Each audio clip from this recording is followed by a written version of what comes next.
Hello बच्चों, welcome to our channel शिक्षा दीक्षा Hindi classes. और आज हम सब वेस्ट बंगाल बोर्ड के एग्ज़ाम में लगे हुए क्लास 10 का सिलेबस जिसमें जो कहानी लगी हुई है उसने कहा था उसका आज हम लोग अध्ययन करेंगे। आज हम लोग उसका पढ़ेंगे। ये कहानी बहुत लंबी है फ्रेंड्स, तो हम इसका शॉर्टकट में हम इसको पढ़ेंगे। अभी आगे आगे जो जो इम्पोर्टेंट लाइन है वो मैं अंडरलाइन कराते चलूँगी और आप लोग ध्यान दीजिएगा। ये कहानी बहुत ही इम्पोर्टेंट है और इससे हमेशा क्वेश्चन पूछा ही जाता है। तो आइए हम सब जो है इस कहानी को पढ़ते हैं। ये कहानी की शुरुआत होती है अमृतसर बाज़ार में। अमृतसर बाज़ार में एक लड़का और लड़की जो है सामान खरीदने आते हैं। तो यहाँ से स्टार्टिंग होती है। ऐसे बम्बू काट वालों के बीच में होकर एक लड़का और एक लड़की चौक की एक दुकान पर आ मिले।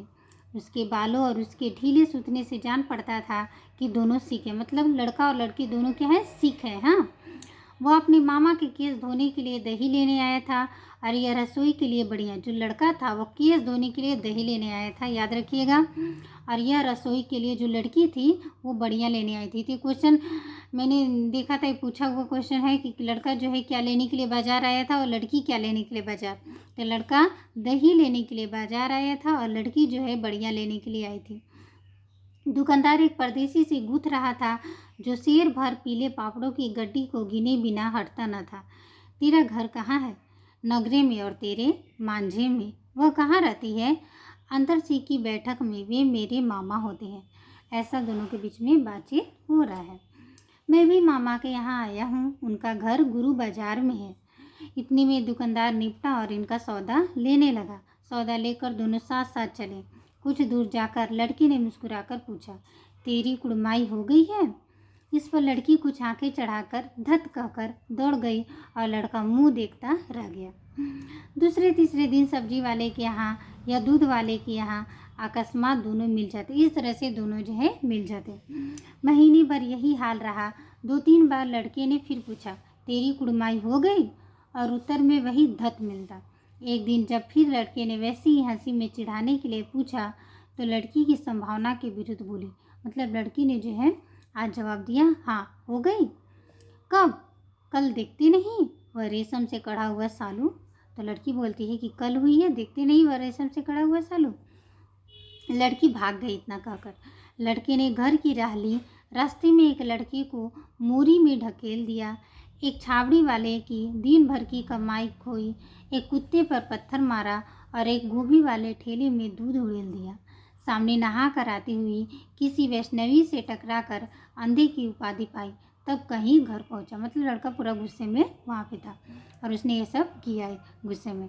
अब ये फर्स्ट यहाँ पे ख़त्म होता है। अब हम लोग आगे सेकंड चलते हैं। ओके बच्चों, देखिए अब लहना सिंह बड़ा हो गया है और वह जो है लड़ाई करने जो है वह जो है लड़ाई करने मैदान में गया है, युद्ध में गया है। और ये तब की अब घटना यहाँ पे बता रहा है कि लहना सिंह 3 दिन और हैं। 4 तो खंदक में बिता दिए, उसके दोस्त हैं सारे बात कर रहे हैं। परसों रिलीफ आ जाएगी और फिर 7 दिन की छुट्टी। अपने हाथों झटका करेंगे और पेट भर खाकर सो रहेंगे।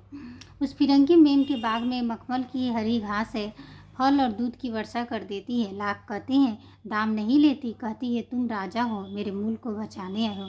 मतलब ये लोग जो है लड़ाई करने के लिए जर्मन गए हैं। तो वहाँ पे ये लोग मेम बोलते हैं, तो मेम साहब के यहाँ ये लोग रहते हैं। तो वही जो है अपने में आपस में बात कर रहे हैं। 4 दिन तक पलक नहीं झपी। बिना फेरे घोड़ा बिगड़ता है और बिना फर लड़े सिपाही। मुझे तो संगीन चढ़ाकर मार्च का हुक्म मिल जाए, फिर 7 जर्मनों को अकेला मारकर न लौटूं। मुझे दरबार साहब की देहली पर मत्था टेकना नसीब न हो। इस तरह से जो है आपस में बातें हो रही हैं। पीछे जनरल साहब ने हट जाने का कमान दिया, नहीं तो ना लड़ाई हो रहा था तो जनरल साहब ने हटने का कमान दिया, नहीं तो सीधे बर्लिन पहुंच जाते। क्यों? सूबेदार हजार सिंह ने मुस्कुराकर कहा, लड़ाई के मामले जमादार या नायाब के चलाए नहीं चलते। बड़े अफसर दूर की सोचते हैं। 300 मील का सामना है, एक तरफ बढ़ गए तो क्या होगा? सूबेदार जी सच है, लहना सिंह बोला, पर क्या करें, हड्डियों में तो जाड़ा धस गया है। सूर्य निकलती नहीं और खाई में दोनों तरफ से चंबे की बालियों के शेष होते झर रहे हैं। एक धावा हो जाए तो गर्मी आ जाए। मतलब वहाँ पे बहुत ठंड पड़ रही है तो वहाँ का सारा जो है जिक्र है। वजीरा सिंह पलटन का विदूषक था। बाल्टी में गंदा पानी भर कर खोई के बाहर फेंकता हुआ बोला, मैं पासा बन गया हूँ, करो जर्मनी के बादशाह का तर्पण। इस पर सब खिलखिलाकर हंस पड़े और उदासी के बादल फट गए। आपस में जो है बातें सब कर रहे हैं कि ऐसे जो है यहाँ पे हो रहा है। मेरा डर मत करो, मैं तो बुलेल की खड के किनारे मरूंगा। भाई कीरत सिंह की गोदी में मेरा सिर होगा और मेरे हाथ के लगाए हुए आंगन के आम के पेड़ की छाया होगी। वजीरा सिंह ने त्योरी चढ़ाकर कहा, क्या मरने मारने की बात लगाई है? मरे जर्मन और तुर्क। हाँ हाँ भाइयों, कुछ गाओ ना। फिर भी कुछ गाने के लिए बोलते हैं। कौन जानता था कि दाढ़ियों वाले घर बारिश सिख ऐसा लुच्चों की गीत गाएंगे। पर सारी खंदक गीत से गूंज उठी और सिपाही फिर ताजे हो गए, मानो 4 दिन से सोते और मौज ही करते हो। दोपहर रात बीत गई और अंधेरा है। अब जो है दोपहर की रात बीत गई है और अंधेरा छाया हुआ है, सन्नाटा छाया हुआ है। बोधन सिंह खाली बिस्किटों के 3 टीनों पर अपने दोनों कंबल बिछाकर और लहना सिंह के 2 कंबल और 2 बरान कोट ओढ़कर सो रहा है। लहना सिंह पहरे पर खड़ा हुआ है, एक आँख खाई के मुंह पर है और एक बोधा सिंह के दुबले शरीर पर। बोधा सिंह वहाँ पे कराता है। क्या बोधा भाई, क्या? पानी पिला दो। लहना सिंह ने एक कटोरा उसके मुंह से लगाकर पूछा। कहो कैसे हो? पानी पीकर बोधा बोला, कपकपी छूट रही है, रोम रोम में तार दौड़ रहे हैं, दांत बज रहे हैं। अच्छा मेरी जर्सी पहन लो। और तुम? मेरे पास सिगड़ी है, मुझे गर्मी लगती है, पसीना आ रहा है। ना मैं नहीं पहनता, 4 दिन से तुम मेरे लिए। हाँ याद आई, मेरे पास दूसरी गर्म जर्सी है, आज सवेरे ही आई है। विलायत में मेमे बुन बुन कर भेजी रही है, गुरु उनका भला करे। यूँ कहकर सहसा अपना कोट उतारकर जर्सी उतारने लगा। सच कहते हो? और सच कहते हो? वो बोलता है कि सच कहते हो, क्या तुम्हारे पास है जर्सी? और नहीं, झूठ। यूँ कहकर ना ही करते बोधा को उसने ज़बरदस्ती जर्सी पहना दी। और उसने क्या किया कि बोधा को अपनी जर्सी पहना दी और अपना खाकी कोट और जैन का कुर्ता भर पहनकर पहरे पर आ खड़ा हुआ। मेम की जर्सी की कथा केवल कथा थी। वो मतलब लहना सिंह झूठ बोल रहा था कि उसके पास जर्सी थी। आधा घंटा बीता, इतने में खाई के मुंह से आवाज़ आई, सूबेदार हजारा सिंह। कौन साहब? हुकुम हुजूर, कहकर सूबेदार तन कर फौजी सलाम के करके सामने हुआ। देखो, इसी दम दावा करना होगा। मील भर की दूरी पर पूरब के कोने में एक जर्मन बाई है, उसमें 50 से ज़्यादा जर्मन नहीं है। इन पेड़ों के नीचे नीचे 2 खेत काट कर रास्ता है, 3-4 घुमाव है, जहाँ मोड़ है वहाँ 15 जवान खड़े होकर आया हूँ। तुम यहाँ 10 आदमी छोड़कर सबको साथ ले लो, उससे मिलो, खंदक छीन कर वहीं